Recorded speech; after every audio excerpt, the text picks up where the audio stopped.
Hello, hello. Good morning and welcome. First, I want to thank the Eaglebrook School for hosting us today on this beautiful campus.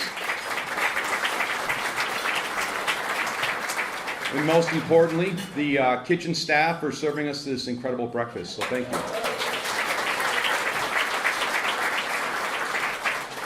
Also, a big shout out to our legislators who found time to come join us today, and we'll be sharing some updates. Thank you very much. Also, to our valued sponsors, Greenfield Savings Bank, and our Support Local nonprofit sponsor, Pecumtuck Valley Memorial Association. Thank you. Someone said they like how I get witty during these things and say something really silly or stupid, and I'm not going to do that today because we're really short on time. So now I would like to turn the podium over first to Greenfield Savings Bank President Tom Mashako, followed by our Community Outreach Pecumtuck Valley Memorial Association, Sheila Domkaler. I hope I said that correctly.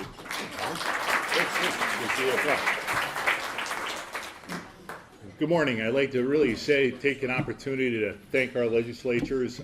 I just want to say that I go out to a lot of events. I don't know if everyone knows that, but I am part of the community. And I run into them everywhere we go. And it really is amazing how much they're out there in the community supporting us. Not even a couple weeks ago, Joe Comerford invited about 30 of our nonprofits along with some commercial customers to the Capitol, and I just want to thank her. It was an amazing day. Everyone who went with us was just amazed at what they do. It was also Pride Day, so we had the governor raise the flag that day in a ceremony. It was just a great day, and I want to thank her for doing that, and also for Natalie for stopping and spending some time with us. We spent time with everyone throughout the Capitol, and it was an amazing how many people we met, and they all wanted more people from Western Massachusetts to come out to the Capitol and see what they do. The last thing is we give over $1 million a year to over 300 businesses in Franklin and Hampshire County. And it's something that we believe in. And over the last, probably 2 years ago from now, our pre-tax income is half of what it was 2 years ago because of the interest rate environment. And we looked at the budget and we said, you know, what about contributions and donations? As being an ex-CFO, now CEO, I do control costs, and we all agreed, no, that's not where we need to cut it. The other thing is, right now, it's more than ever is when companies need us or nonprofits. With inflation, the price of food, the price of all their services that is just going up, up, up. And so we used to get a request for $1,000, now we get a request for $2,000. But we are meeting those requests. We're increasing what we're giving, and I'm proud to say that we're going to continue to do that as long as I'm the president of Greenfield Savings Bank. So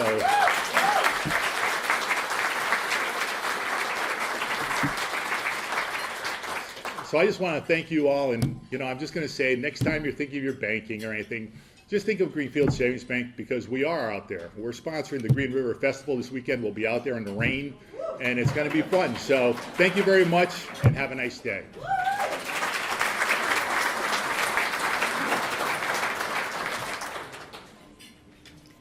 Hi there.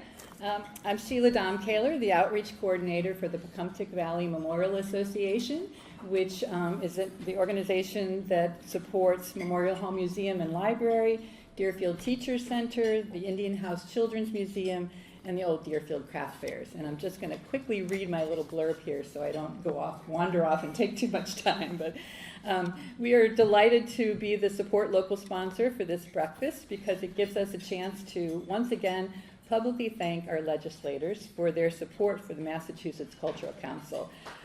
This is funding that helps us in a variety of ways, but especially in leveraging larger grants from funders like the National Endowment for the Humanities and others in order to develop our award-winning educational websites and all kinds of other programming. The Lucy Terry Prince story is our current project. It's part of the African Americans in Rural New England project that's now in its 30th year.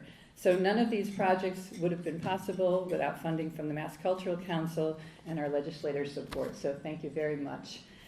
We've also been leveraging resources through some great collaborative efforts. Most recently, we've been part of the team sponsoring a year of programming funded by Mass Humanities to continue the conversations that were begun last year when we brought the Smithsonian traveling exhibit, Crossroads, here along with our partners. So you can see the Food Farms and Factories postcard. They're kind of scattered around the tables. It's our summer event schedule. Look for more programming throughout the fall. And as always, we want to remind you all that Memorial Hall Museum is just down the street in Old Deerfield. So please stop by sometime to see our new exhibits. We've got an amazing exhibit of Barbie and gala Met-style outfits. It's really beautifully exhibited, so please come see that. New interpretation of the 1704 event, the raid, which is we're always looking at things through new perspectives and new scholarship. Our curator, Ray Radigan, is not here this morning because he's over at the Green River Festival installing a traveling exhibit about the history of the festival. So if you have some time when you're there, stop by and see that. We also have just finished an exhibit called New Roots in Riverbanks. It's a traveling exhibit that was at the Discovery Center on the contributions of Polish and other Eastern European immigrants to the Valley, and that will be reinstalled at Memorial Hall Museum in the fall. So keep an eye out for that. We have an amazing series of summer concerts, chamber concerts in the music room. So check out our website and the calendar. And then last but not least, we were just awarded our 8th National Endowment for the Arts Big Read Grant. Thank you. We'll be partnering with the Montague Public Libraries this year because our Tilton Library is having a great new expansion. So we're grateful to them, and we're going to be reading Ross Gay's book of poetry catalog of Unabashed Gratitude. So it's going to be really interesting and fun and different, and we'll kick off in the fall at Cider Days because there's orchards are woven all throughout his poetry, and then it'll be a 3-season programming. So thank you all very much.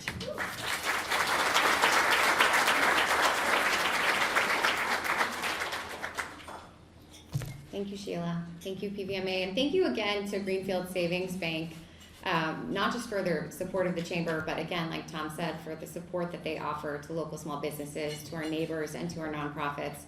I am continually impressed with the way that Greenfield Savings Bank leverages its capital, its resources, and its talent to invest in our communities. I think we all see that GSB logo on all of the sponsorship listings for so many of our nonprofit events, and I couldn't be more grateful for the support that they offer to this community, so thank you.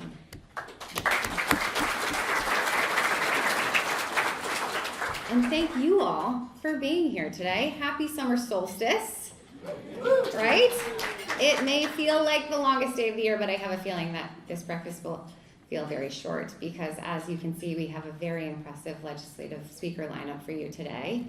And if you are a chamber breakfast regular, which many of you are, you know that typically we only welcome first-timers, but we're going to make an exception because we have some special guests joining us. So first and foremost, let's welcome our stars of the show, our Franklin County Legislative Delegation.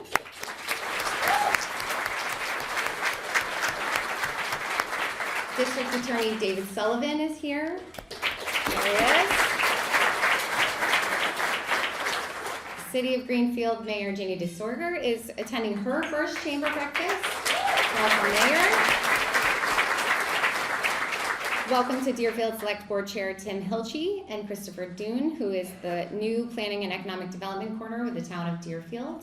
Welcome, Christopher and Tim. And then welcome to Mikkel Pertel, who's just walking away there, who's the Economic Development Director for the town of Orange.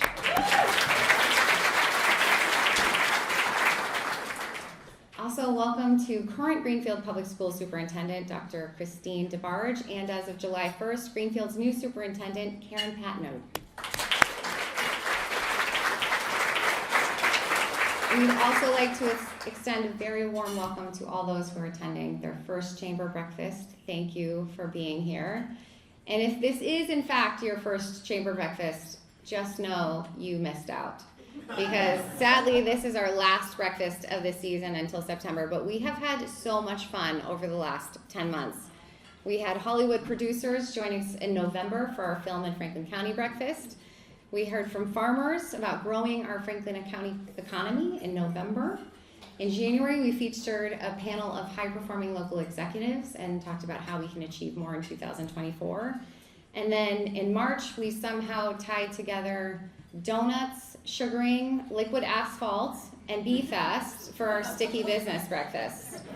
So every month we've centered our speakers around a Franklin County specific topic with the hope that you learn something new and that you leave the event feeling more inspired and more connected to your community than when you have arrived.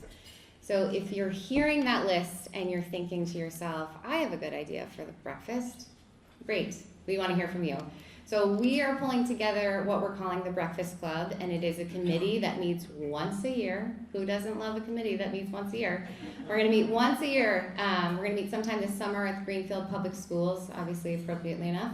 And we are going to just brainstorm a bunch of breakfast topics and then take action on those. So we're going to be sending out information about that a little later in the newsletter. But if you'd like to, you can take a peek at your program. You'll find all of the dates for next year's breakfast, so you can plug those right in right now. And since you're already looking at your program, I hope by this point you've noticed the woohoo section of the program. And here is one disclaimer about that. You have had so many accolades over the last year. Our members are so accomplished that we couldn't possibly fit them all, but we do want to raise up a couple of key accomplishments. First, because of many of the people in this room, and many, many more, the United Way of Franklin and Hampshire Counties has raised over $2.5 million during their 2002 to 2024 campaign.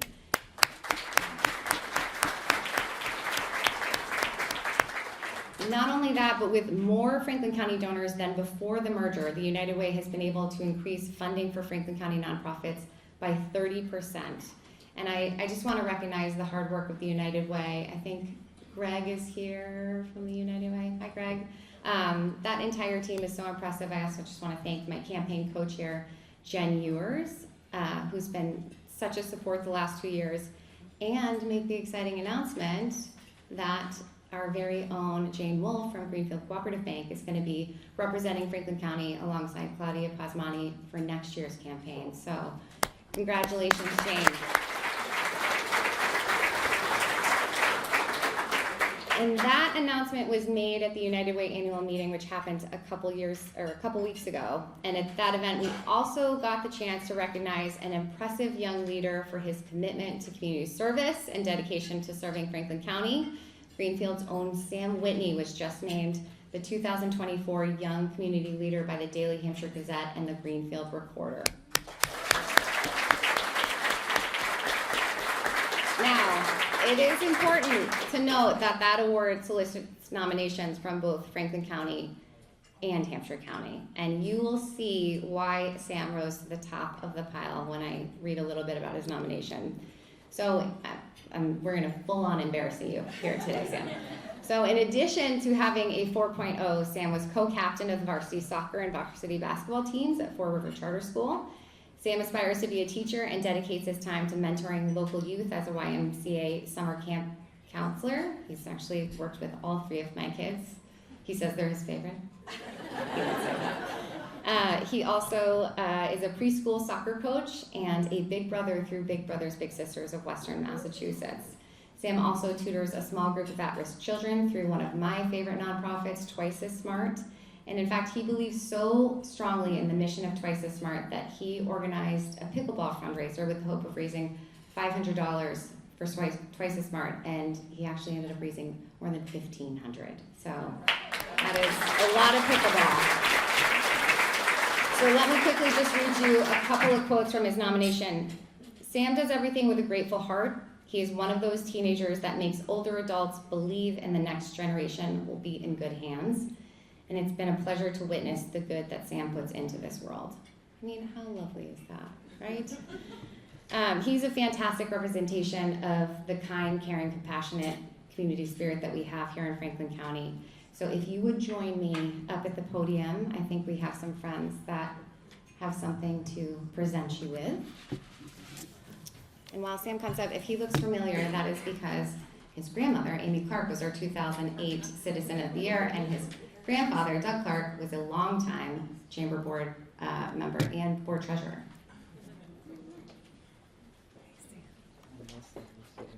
Congratulations. Congratulations. So, Scoot in next to her so you There you can go. get a good picture of you. so the Commonwealth of Massachusetts, the House and Senate have issued a citation to Sam. Be it hereby known to all that the Massachusetts House of Representatives and Senate offers its sincerest congratulations to Sam Whitney in recognition of receiving the 2024 Daily Hampshire Gazette Young Community Leader Award. The entire membership extends its very best wishes and expresses the hope for future good fortune and continued success in all of the endeavors that you do, which is amazing. I'm just blown away by everything that you do. And this is signed by Ronald Mariano, Senate President Spilka, Rep. Whips, myself, Rep. Saunders just came in, and Senator Joe Comerford. So now we have to do the official, Oh, yes, the wait. official Hurry presentation. up, run up here, Aaron. Oh, let's go over here. Let's go over here. All right. All right. So we go to you go winner. There. Run, Aaron, run.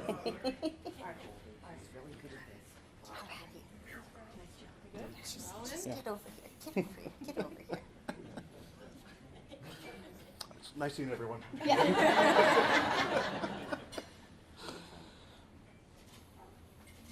I was going to open the fire door for you Yeah, when I right. saw you peeking in, but I didn't think I would.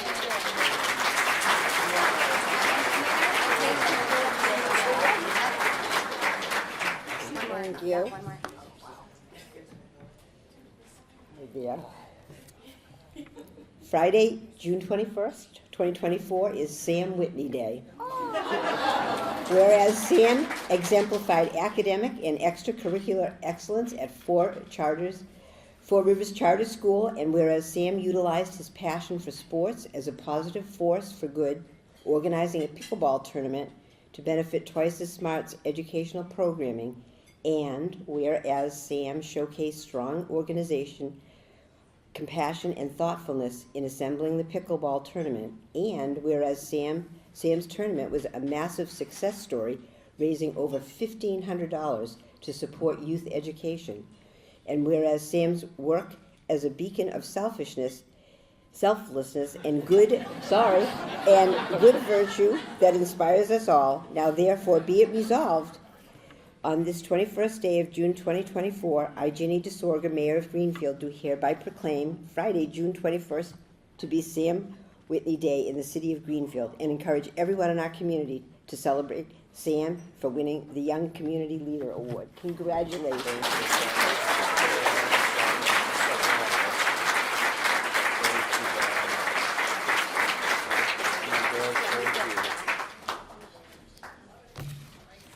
How about that? Sam Whitney Day, huh? So Sam reached out earlier because as grateful as he is for this award, he does need to make it to the Celtics parade. So I hope that you tell everyone in Boston that today is your day and the Celtics are just a part of it.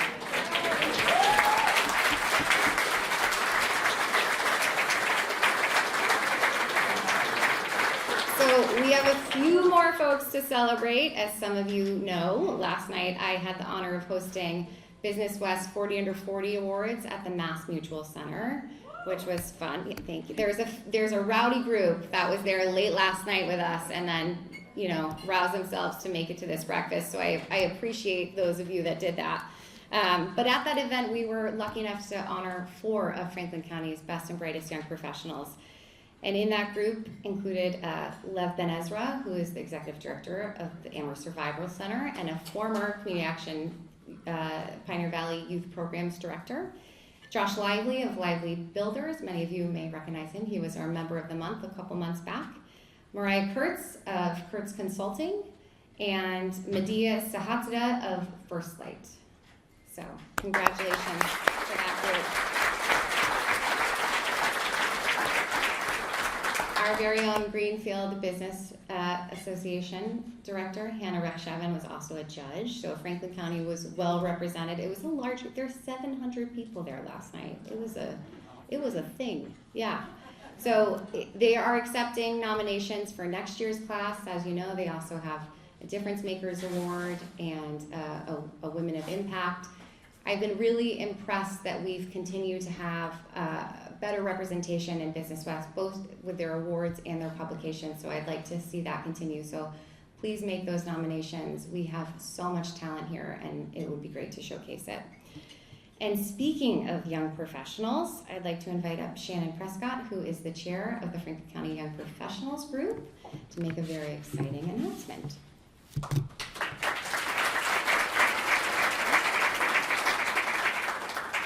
Thank you so much. This is one of my favorite breakfasts to come to every year, and I'm not going to take too much of your time, but Young Professionals is celebrating 10 years this year. I just realized that this morning, that we were inaugurated in 2014. So that makes it 10 years that we've been in existence, doing all sorts of community projects out in the Franklin County community. But we've come across a few bumps and hurdles over the years. COVID was one of them, for sure. And trying to reestablish ourselves after COVID, we've had a lot of feedback from those that we interact with through our different events that our name is off-putting. Franklin County Young Professionals feels off-putting to a lot of community members that work in Franklin County. The term professional, we've gotten feedback, feels very white-collar, and so we have some of our very large community of blue-collar workers, manufacturing, construction, that kind of thing, that don't necessarily feel welcome at our events, and that is not what we want whatsoever. And then the word young. And what is young, right? And we've tried for a long time to establish what that means and also make it feel very inclusive for everybody, because even if we are focusing on helping enriching young professionals' lives, we really need mentors and things to be involved with us as well to help them learn and grow. So, that said, in your programs, there is a QR code that we would like you to help us rename ourselves with a better direction. We don't want to be off-putting, we want to be inclusive, and we want to make sure that everybody feels welcome. And even if you're a new leader, but say you're in your 50s, that's okay. If you need professional development, that's what we're here for. So I made a note here because I came up with a really good focus, and I wanted to make sure I said it correctly. Our new focus moving forward will be developing Franklin County's workforce through community connection, personal enrichment, and career skills and development, bringing better employees to the employers in Franklin County. So we've been working on this over the last few years. Just this winter, we did a series of financial education series to help people learn how to budget better, how to save, what investments really mean, to help bring that in. We are bringing back the nonprofit board fair. So, yeah, I know, I see my nonprofit friends. And part of that is serving on a board is professional development, especially when you're younger and you're not used to these kinds of things like sitting in meetings and planning events and what it means to work within the community. We have a mental health first aid class that's happening on Tuesday. I have 3 seats left. We're almost sold out. I do have flyers with a QR code back at the table. I'm way in the back. So come see me if you would like to register for that. When I left this morning, we had 3 seats left, but they've been very rapidly selling out.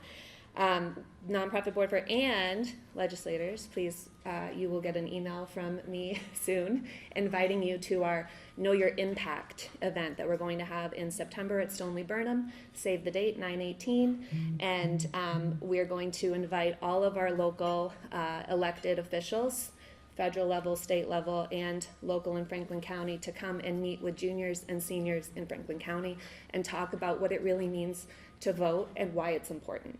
So, yes, right? So we really are putting ourselves out there. We're trying to get back in the flow of things, bring things that are really quality for you all, and we want to hear from you. So in that QR code is a form. We have a couple of names we've been tossing around, but we'd also like to hear your ideas so that we can come up with something that really fits for Franklin County. And there's also a couple other questions in there. Just tell us your ideas. What would you like to see us do? Where would you like to see this group go? And how can we help you? So that is it. Thank you so much. Thank you.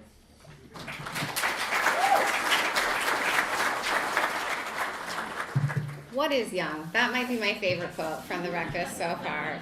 And speaking of young, someone told me that today is Adam Bright from Double Edge Theater's 40th birthday. So, big happy birthday to Adam.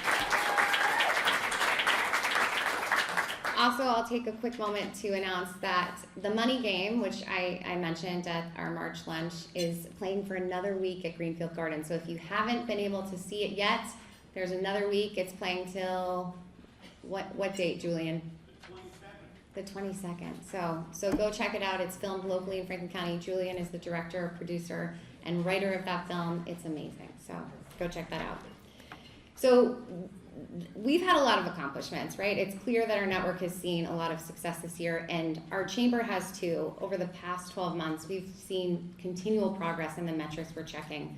So, for example, we hosted 16 community connection events this year, and at each of those events, we exceeded pre-pandemic rates. So if you take today's breakfast, for example, Marion tells me this is the first time we've sold out a legislative breakfast. So thank you all for being here. So in addition to hosting our own events, we also attended more than 425 member and community events to ensure that the Chamber's presence is felt by all industries.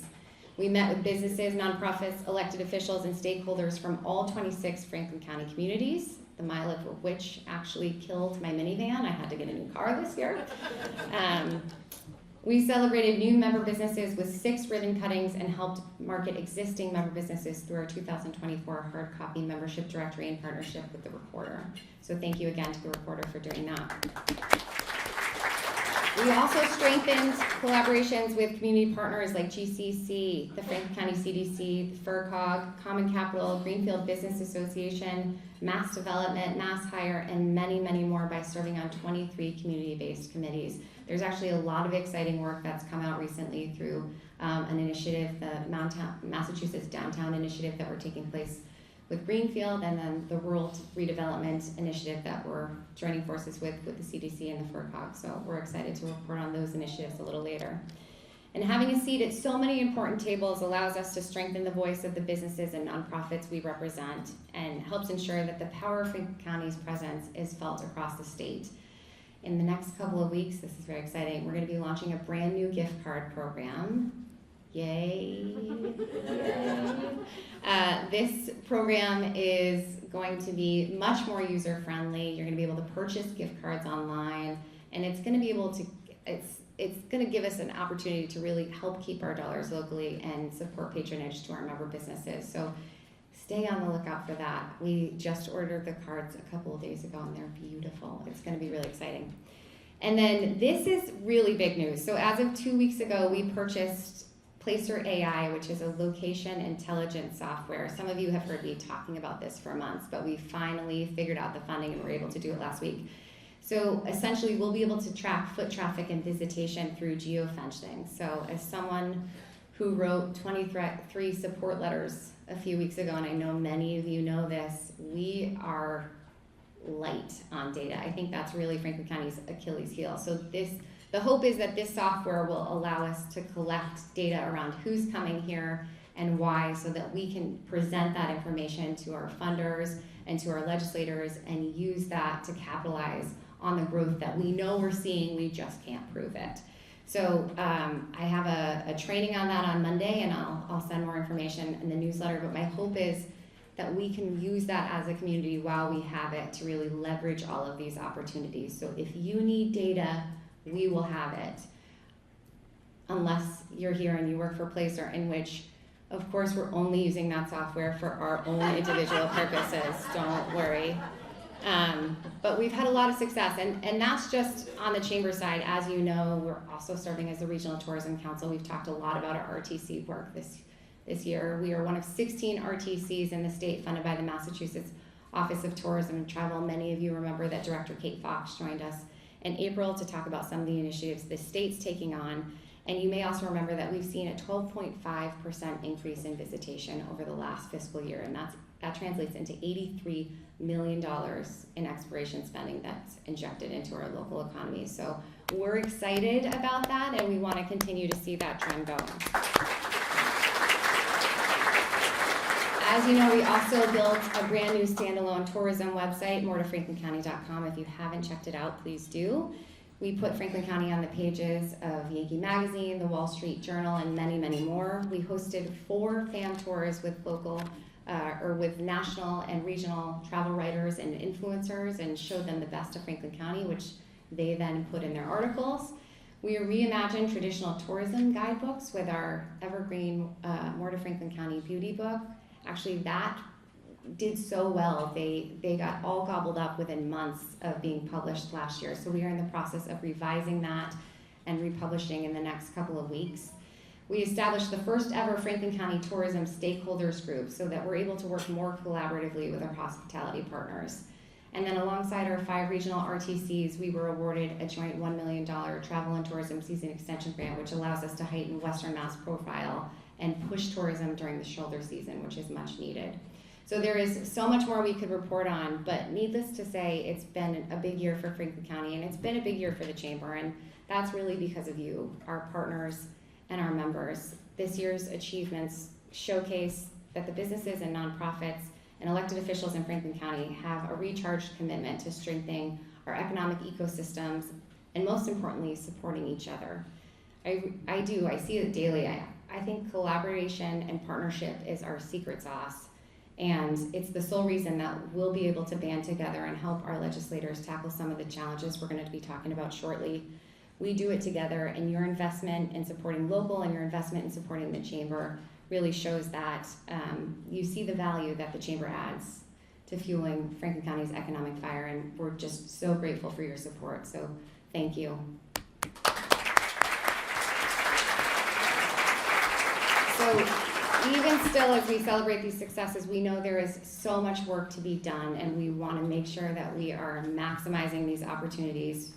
We are going to be working together to build the best version of Franklin County possible, and we're only going to be able to do that work because we have an incredible team in Sarah and Marion, a wonderful group of volunteers, and of course, a fantastic board of directors. So with that, I'd like to invite up Linda Dunleavy, who is going to present our 105th Franklin County Chamber of Commerce Board of Directors election.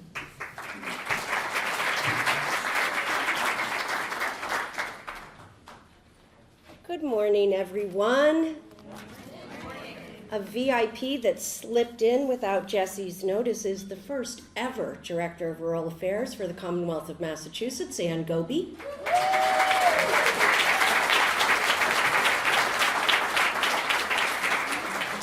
It is my job to ask you to vote for our slate of our Board of Directors and our Executive Committee. I think last year I read every name. I'm not doing that this year.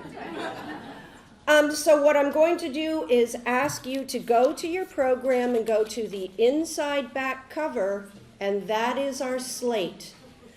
So you are going to read those names instead of me. And I will highlight 2 new directors that we'll be adding to the board. Jamie Fitzgibbon. Jamie, are you here? Jamie, as someone who works for an organization that is sometimes called the Frog, which isn't great, do you like NEXT or Next technologies? Oh, I'm sorry, oh, never mind.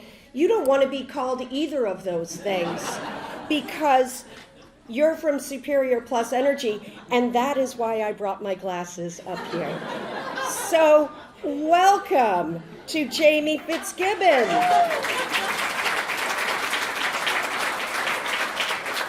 Now let me ask that question again of Katie Zelowecki.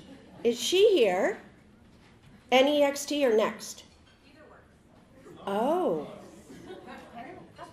Oh, I'm going to say we welcome Katie from NEXT Technologies. Yeah. Thank you for affirming that choice. And with that, and with looking at the back page, I would take a motion to accept this slate. So moved. Thank you. Do I have a second? Thank you. Everyone? Aye. Anyone hate it? I knew you wouldn't. Thank you.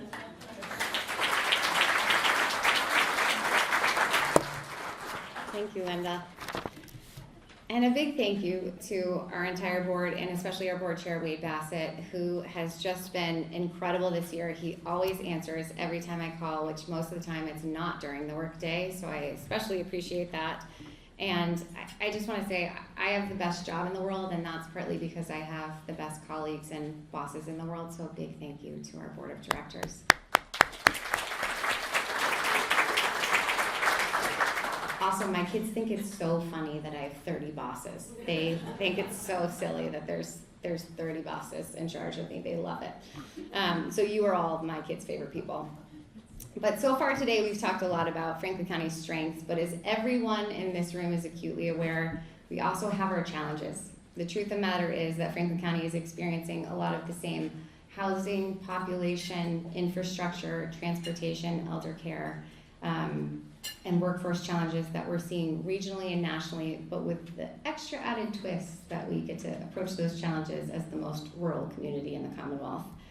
That said, there is a lot to be optimistic about, and that's due in large part to the hard work and unrelenting advocacy of our legislators.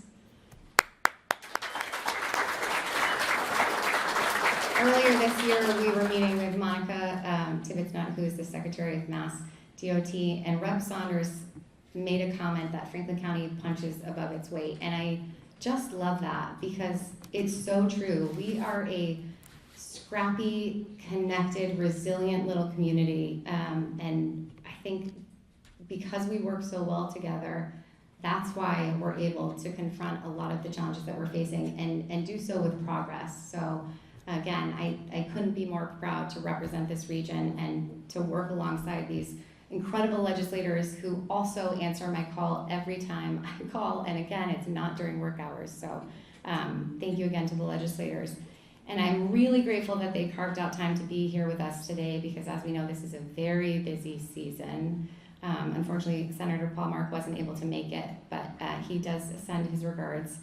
But over the next few minutes, they're gonna highlight one or two initiatives just in the sake of time that they're focused on, but please know that they are all working to problem solve all of the challenges that we're facing. And the best part is that they are working together.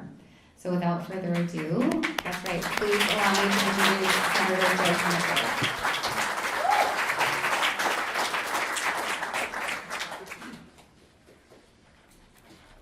Good morning, everyone. Good morning. Let's give it up for Jessie Dean. Jessie, who applauds for everyone, but boy, does she deserve our heartfelt gratitude for all you do. Yeah. Absolutely. Yes, a big yeah. Truly. And I'm really honored to be here with you all. I want to raise up our District Director, Elena Cohen, who many of you know, who's down here, who is the best of us on our team.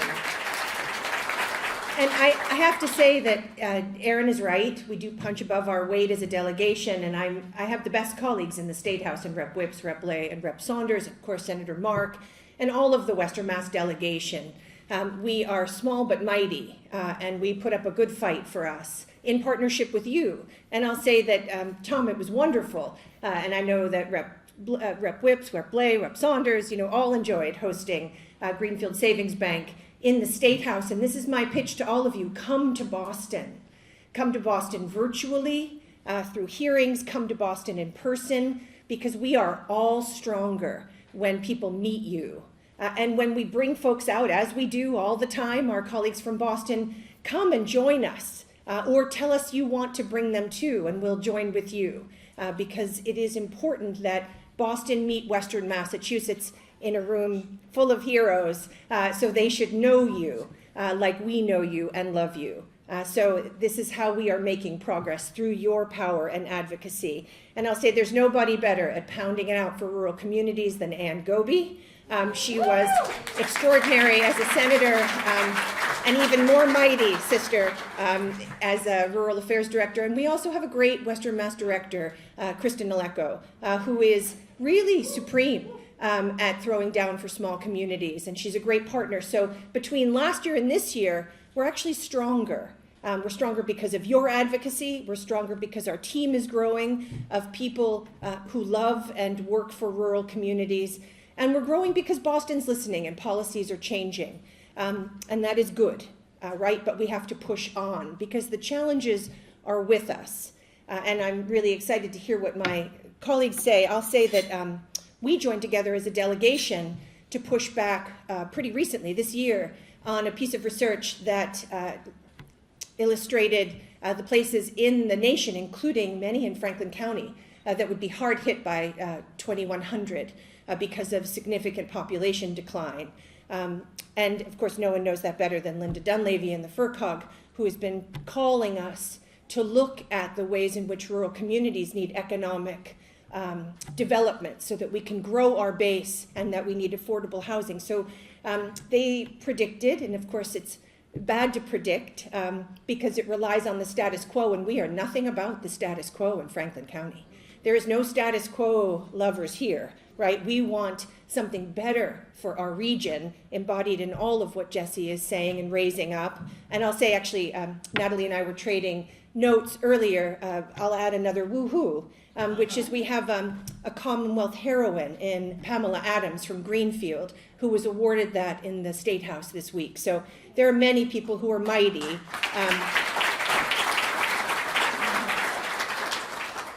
So I'll just say we pushed back in an op-ed that was published, all of us published in Mass Live, that looked at the things that we can and should do together to revitalize or vitalize, further vitalize our communities. And it's everything from regional transit to rail, to support for our farmers, to housing, to economic development. And I would, and more, and I'm sure you're going to hear more. And I will say that we're firing on all of those things right now as a delegation. And you tell us what's most important, and we deliver that. But we're only able to deliver that, and we're only as strong as your calls to action are and your advocacy is.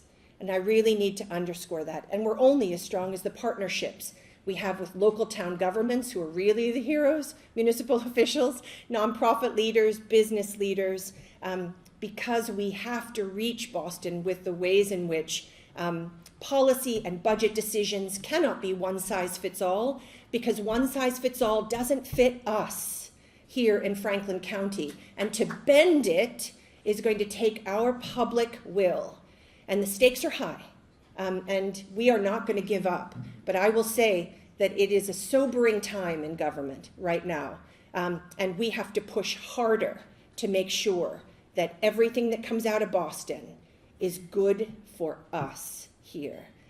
So I am grateful to be with you, and I'm going to pass it on. And I believe I'm welcoming up Natalie. And now I believe I'm welcoming up the first Franklins, Natalie Blais.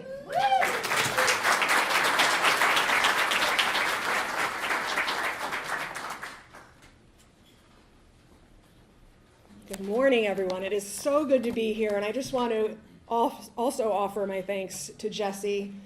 You take our calls just as much as we take your calls, because we lean on you as a partner in terms of what we need to be doing here to support businesses, nonprofits, our friends, our neighbors in Franklin County. So thank you to you and to the board for everything that you do here in Franklin County.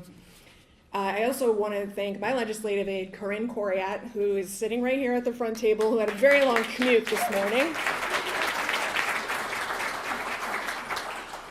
And just to build off what Senator Comerford said, you know, we work really closely as a delegation. We rely on you as our partners. And it's important that you know that we're here for you every single day, but especially when you need us. I'm going to touch on a couple of big wins that we've had since our last breakfast that we have fought for as a delegation. One of them is for additional library funding. The Massachusetts Public Library Construction Program helps communities improve public library facilities. And as a result of pandemic-related cost overages, we knew and we learned that the Deerfield Tilton Library was going to run over on costs. It went from $7.37 million to $8.48 million. We knew that we needed to really work hard with the community who organized across the Commonwealth with additional libraries that were facing similar challenges, and were able to deliver nearly $500,000 to support that library expansion, which is currently underway. We recently broke ground. Tim Hilchey is over here taking a picture, but he was a big part of that effort, and I want to say congratulations to Deerfield. And not long after last year's breakfast, we were faced with extraordinary challenges in this region as we saw flooding in the middle of July that impacted our farms and our municipalities. We stood in a field in Koby, with the governor, with Lieutenant Governor right up the road here in Deerfield. And the governor said, we are going to have a private fund up and running by the end of this week. And I think it was a Wednesday that we were here. So, I was like, okay, Governor, whatever you say. And sure enough, by the end of the week, we had a farm resiliency fund launched by the Healy administration, administered with United Way of Central Massachusetts, and with the partnership of CISA.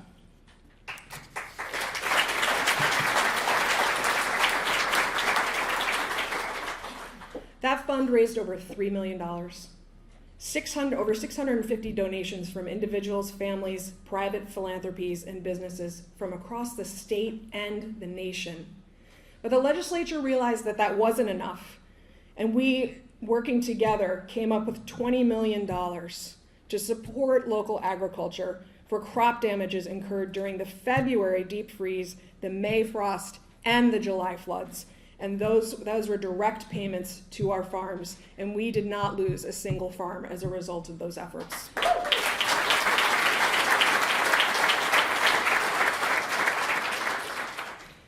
But we also saw that those disasters not only struck our farms, they struck our communities.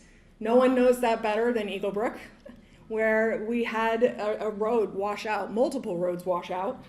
And the legislature worked together to provide $15 million to communities across the state to be able to address the infrastructure challenges that they faced as a result of these disasters in our community last summer. So I just want to shout out the legislature's effort to be able to respond to those community expenses. But we realize that that's not enough. And working with Senator Comerford, we learned that Massachusetts is one of only 2 states in the nation without a natural disaster relief fund.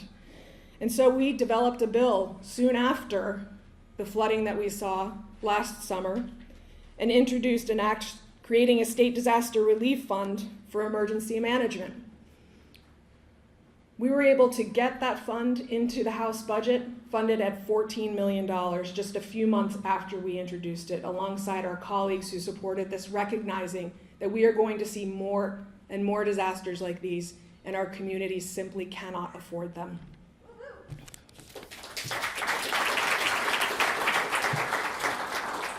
And then finally, I want to touch on transportation and education really quickly. I love listening to people in Massachusetts and Boston. I love hearing them say the word rural. And they are saying it more and more. Sometimes they can't quite get through all the R's and the U's. But it is incredible to hear them talking about the very unique challenges that we are facing in rural communities. As a result of our collective efforts, and I mean everybody here in this room, we now have increased funding for rural roads. We were able to get the regional transit authorities funded at a historic level of $184 million. For education, we boosted rural school aid, and we increased per pupil aid. And as Senator Comerford noted, there are still much to do. We have massive bills pending before we wrap up this session at the end of July, including a housing bond bill, an IT bond bill. Just want to have my list here. We have to finish up the FY25 budget. So just know that we are here working for you every day. We are here for you when you need us most. We'll be wrapping up the session at the end of July, and we'll be incredibly busy from now until then. But certainly don't ever hesitate to reach out to us and ask for help, raise a suggestion, help us to do what we can in Boston to make our communities stronger. Thank you for being here today and for being a part of this community. It is so good to be here with you all.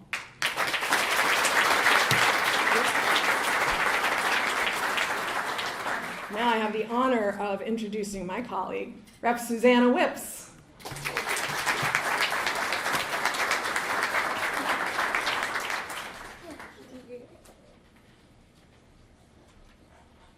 And thank you, Natalie, for hosting us in beautiful Deerfield. You know, I'm looking, and Gentlemen, I appreciate each and every one of you, but I'm going to point out the ladies today only because we've got a heck of a force between Jesse and my colleagues and Ann Koby and our administration. We've got some amazing, strong, powerful women.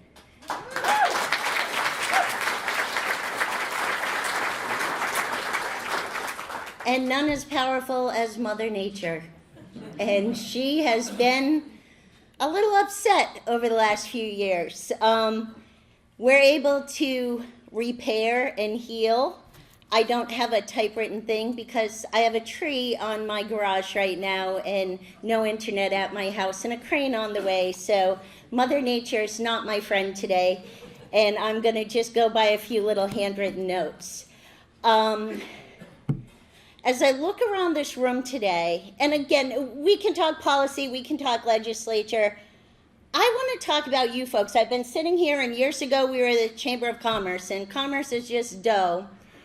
And when I'm looking around the room, I see people all across this room who take care of children. That's not commerce. That's important and that's hard.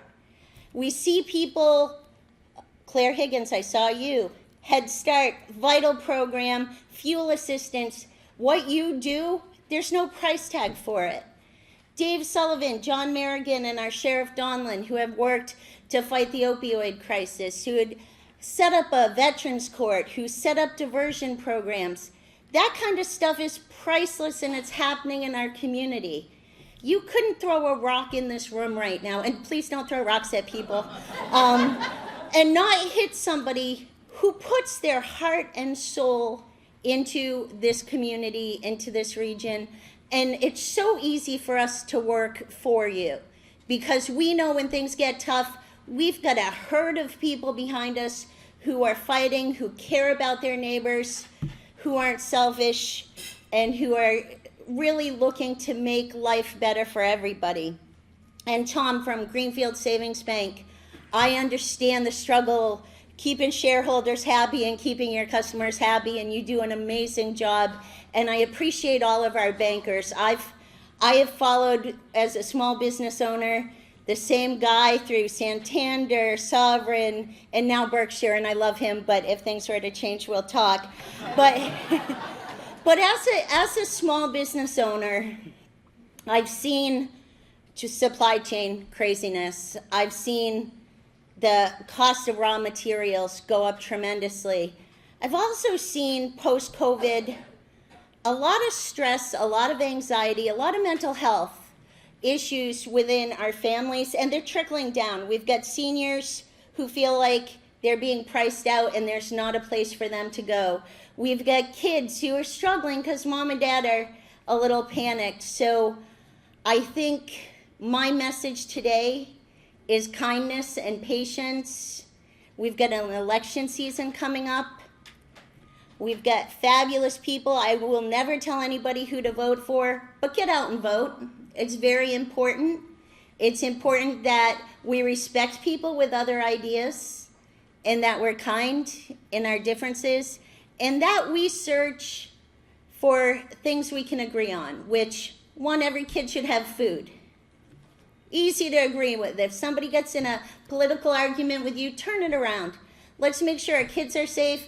Let's make sure our seniors are safe. Let's make sure we have vital services for people. And I'm counting on everybody to just make this election season nicer than it has been in the past.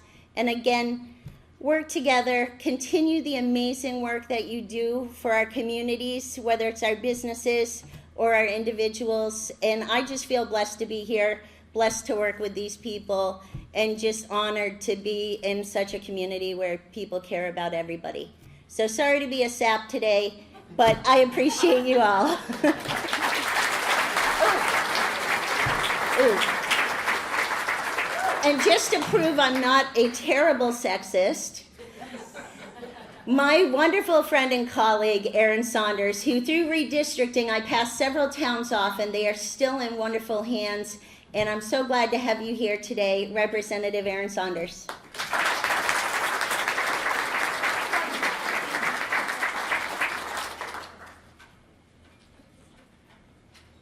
Thank you, Representative Whips. Good morning. One of the nice things about being the new guy is there's not much left to say. But I do want to offer maybe two observations. The first, I'm finishing up my first term in the legislature. And I, over the course of the last 2 years, have had the opportunity to learn from this incredible group of women who I serve with. And I want to share one of the very important things that I've learned from the Franklin County delegation. It is this unique ability to take the interests and needs of the community and translate it into action in Boston.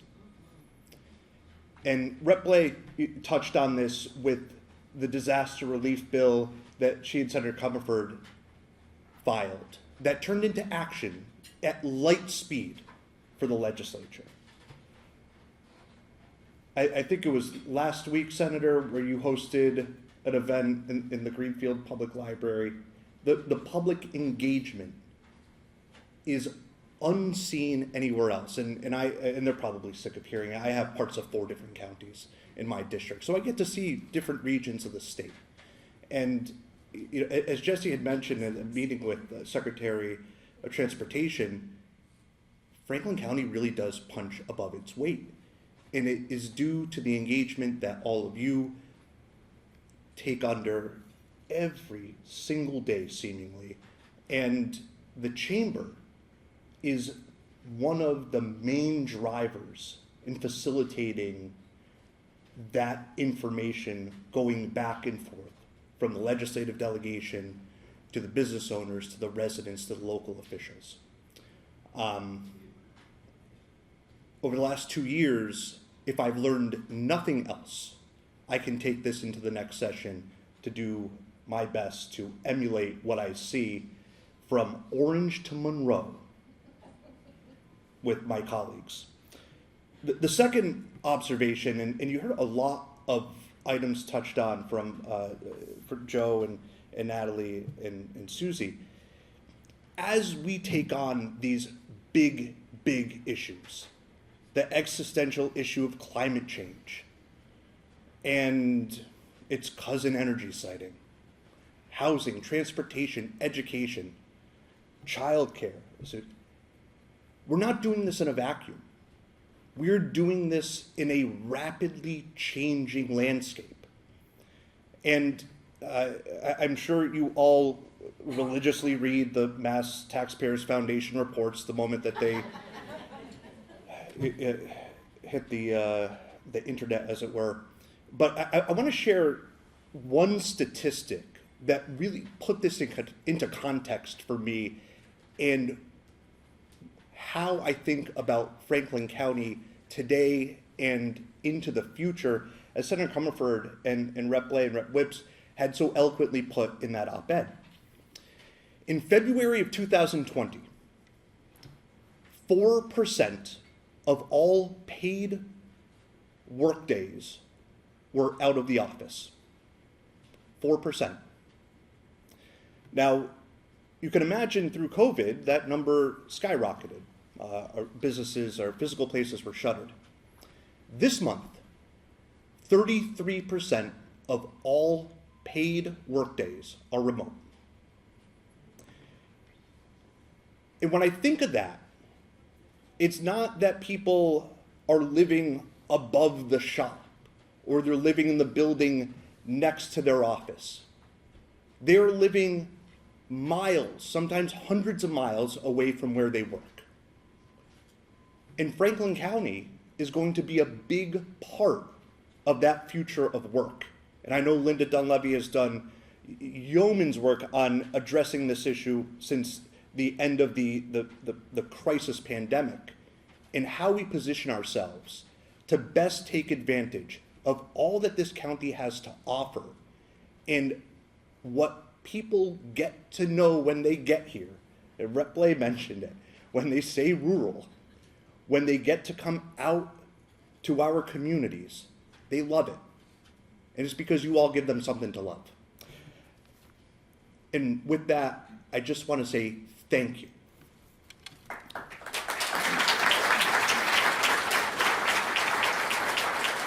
Senator Comerford mentioned the incredible local officials that we work with.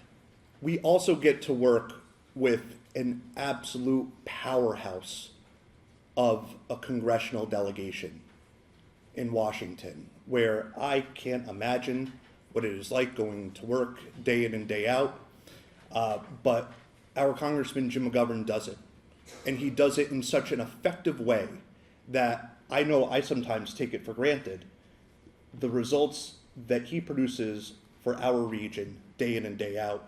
So it is my honor to be able to introduce Koby Gardner-Levine from Congressman McGovern's office.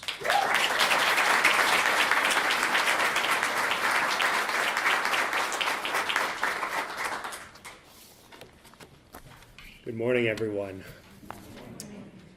Well, I want to start off by saying another thank you to Jessie and her team at the Chamber, and a congratulations to the new board members who were just confirmed a moment ago. Can we start by giving them a round of applause?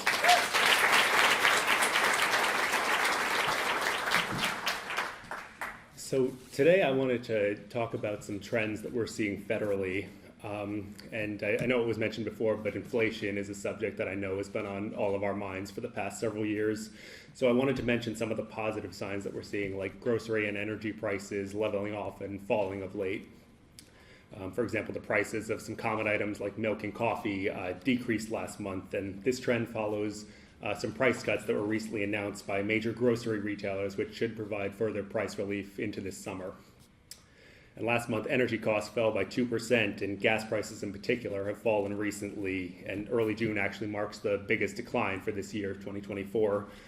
But we all know that we need to go further to reduce costs for American consumers, and Congressman McGovern is fighting to crack down on unchecked corporate power, and in fact, he's leading a letter which is calling on the Biden administration to address price gouging by food and grocery giants, which is designed to lower the costs for American families. And that was brought on in part by a report from March of this year, which showed how corporations have actually increased prices at a time that they're also recording record profits. And the Congressman is committed to lowering the cost of prescription drugs and cracking down on junk fees that we're seeing and supporting unions. But here in Franklin County, as was mentioned before, one of our greatest resources are farmers. And early last year, we saw some of the most extreme events weather-wise in years, and these devastated our farms all across Massachusetts. So we saw freezes early in the spring, and then the flooding in the summer that was talked about earlier, which devastated the summer crops as well. And we, of course, watched those freezes wipe out entire orchards across this area. And as a member of the Agriculture Committee, Congressman McGovern is committed to helping our small farmers. And sadly, we know that these events are only going to continue as climate change continues as well. And so recently, the Congressman signed on as a co-sponsor of the Save Our Small Farms Act of 2024. And this legislation improves the farm safety net and expands federal crop insurance by allowing small farms to better access crop insurance policies that are often limited to large commercial farms to protect their businesses. And that's such a critical need because farms that don't have crop insurance are forced to rely on disaster relief programs and just incur massive losses during extreme weather or other events that damage their crops. And those losses disproportionately impact small farms.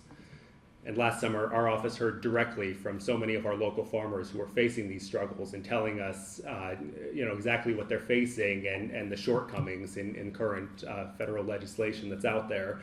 And so this bill would expand the number of farms that are eligible to purchase crop insurance, and it would lower the cost of coverage for small farmers, and also direct the USDA to develop more responsive coverage options for farmers during extreme weather events.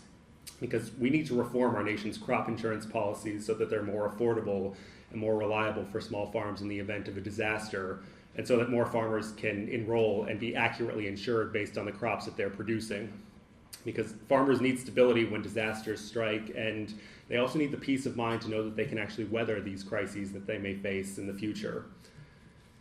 I also wanted to take a moment to talk about three of Congressman McGovern's recent earmarks that passed in the appropriations bill earlier this year. And in my view, community project funding is one of the most direct ways that a member can help municipalities and organizations in their district. And I couldn't be prouder that these earmarks are going to benefit Franklin County directly. So in this cycle, we were able to secure an earmark for the Bernardston Fire Station to help replace the current building, which is over 50 years old, for $1 million. And that is huge to me, because as we've been talking about here, sometimes it is very much a struggle to get Washington or Boston to pay attention to our communities, especially rural communities. We were able to secure an earmark for the Double Edge Theater in Ashfield for another $1 million, and I'd just like to take a moment, yes, please. I'd just like to take a moment here to recognize the Double Edge team, Adam, Hannah, and Hannah. Can we just have you three stand up? I think we all need to recognize you.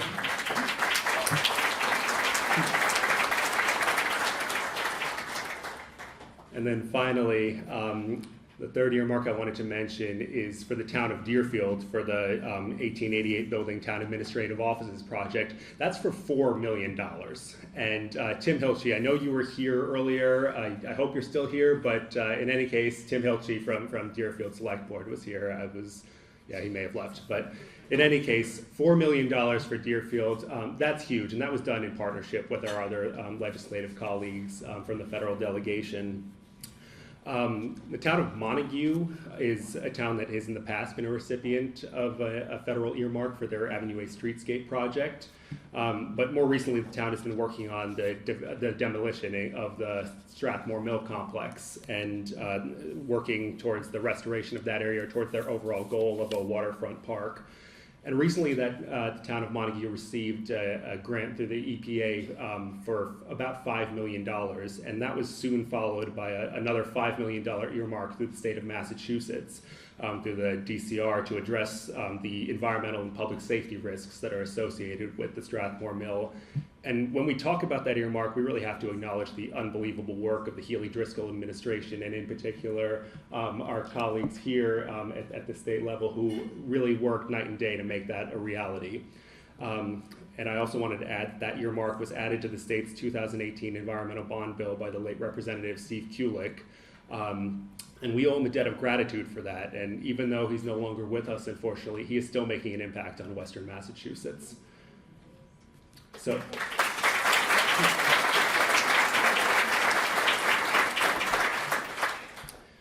and look, I know it hasn't been easy these past few years, but I also think that this is an exciting time for Franklin County.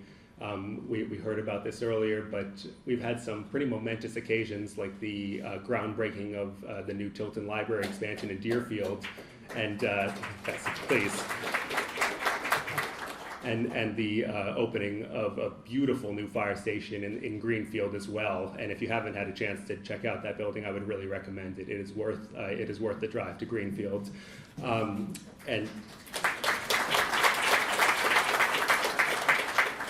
we know that these are places that are going to be impactful to Franklin County and to the greater Western Massachusetts area for decades to come.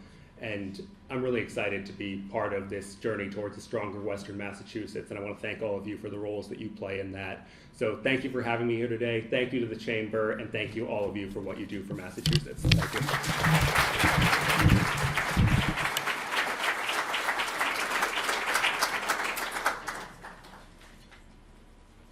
Aren't they incredible? So while they were speaking, I just wanted to tell you one quick story. So last July, after we had that torrential rain, so many of our local businesses experienced flooding. So I got an early Saturday morning text, I think it was like 5:30 from Rep. Blais saying, hey, just so you know, there's been some significant damage. So I was on the phone with a business in Conway he has his own construction business and he houses all of his trucks at his house. His driveway had washed out, so he couldn't get his trucks out of his driveway. They couldn't leave their house. And I was on the phone with him, and while I'm on the phone with him, he said, hey, I gotta call you back. There's some weird lady who's walking up my road. And I said, oh, okay. And sure enough, that weird lady was Rep. Blais. I have stories like that from every single one of our incrediable elected officials. We are so lucky to have the hardest working legislature in the State House and in Washington. So just one more time, can we show everything? And for the rest of us, we do not have to wait until the next breakfast for legislative updates. Please follow them on social media, check their website. They're very good about posting all of the work they're doing. stop by their office hours, email them your concerns and your successes. I bet they don't see very many of those. So share the good news, share your concerns. Their teams are incredible. Elena and Corinne are here, but I work with just as closely as them, what they do with our legislature. So again, thank you so much to everyone for being here, for continuing to be advocates for this area. We cannot do this alone. We have to work together. And also, being that today is the last breakfast of the season, I do want to recognize a couple of folks. First, of course, our steadfast volunteers who have volunteered their time, not just today, but at every one of our breakfasts to make sure that everybody has name tags and fun and delicious food to eat. So thank you to our volunteers today.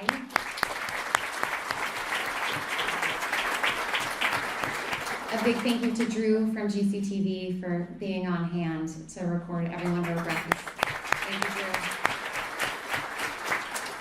And then a big thank you to Skylar Torville, who is our GCC photography intern. I don't know if Skylar's still here, but Skylar just graduated GCC this spring and is going to be headed to Keene State in the fall. So congratulations, Skylar.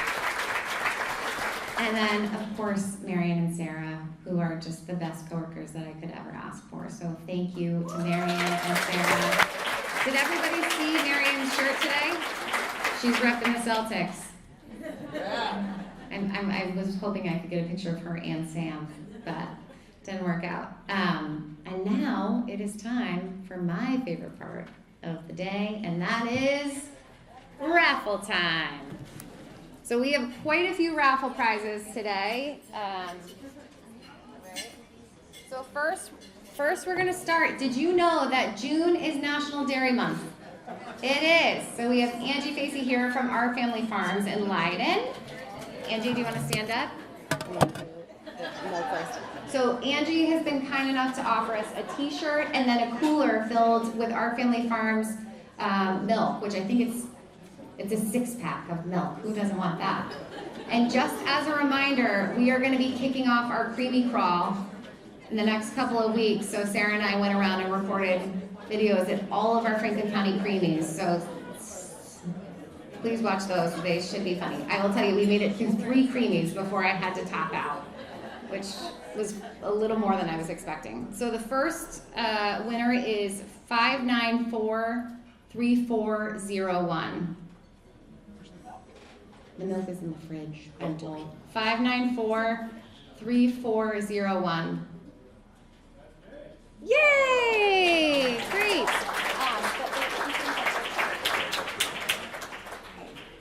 So your milk is in the fridge, because we care about safety here.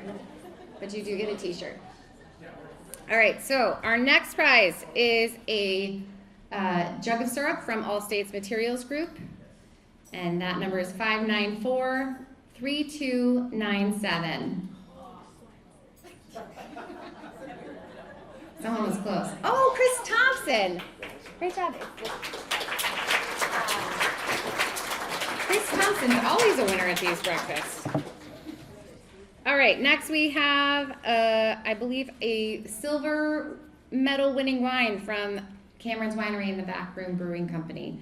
And that number is 5943291. Great. All right, next we have a community action goodie bag, and that winner is 5943285. 5943285. No? Okay, we'll pull another. 5943345.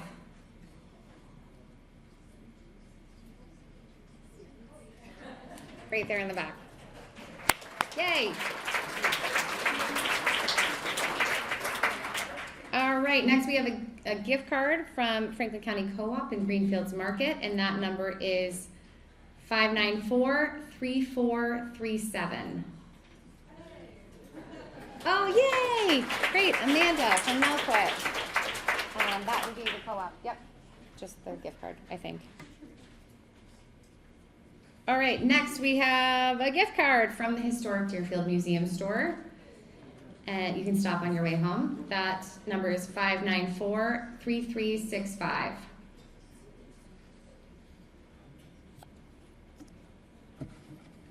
Okay, we're keeping it going. Oh, I got it. Oh, did you? Yay, great.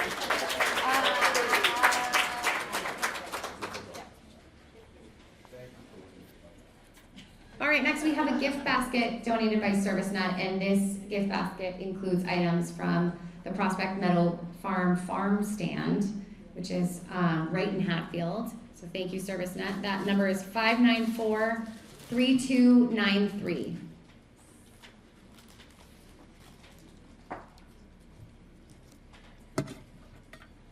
All right, 594-3302.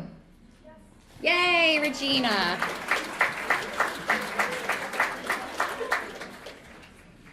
All right, next I'm seeing one more gift card from the Backroom Brewery, so we'll auction that off. That's 594-3292. Yay! Yay, Jess Thompson.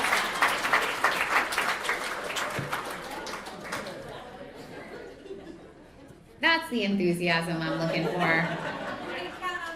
I love it. All right, next we have a gift card from WHAI. That number is 594-3375. A lot of duds here today. 594-3319. Right here in front, Gwendolyn, great. All right, next we have, there's so many great raffle prizes today, is there not? Next we have 4 tickets to the Valley Blue Sox, and that was also donated by All States Materials Group. So that number is 594-3362. Did you win your own prize? We'll hook you up with something else. All right, 594-3284. Oh, great, amazing.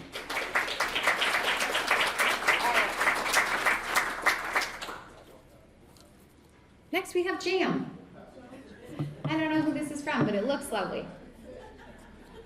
594-3412.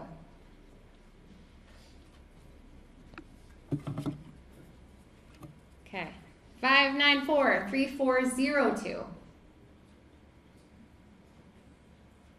Bobby won the jam. Great. All right, and last but not least, we have a gift basket generously donated by Yankee Candle Village.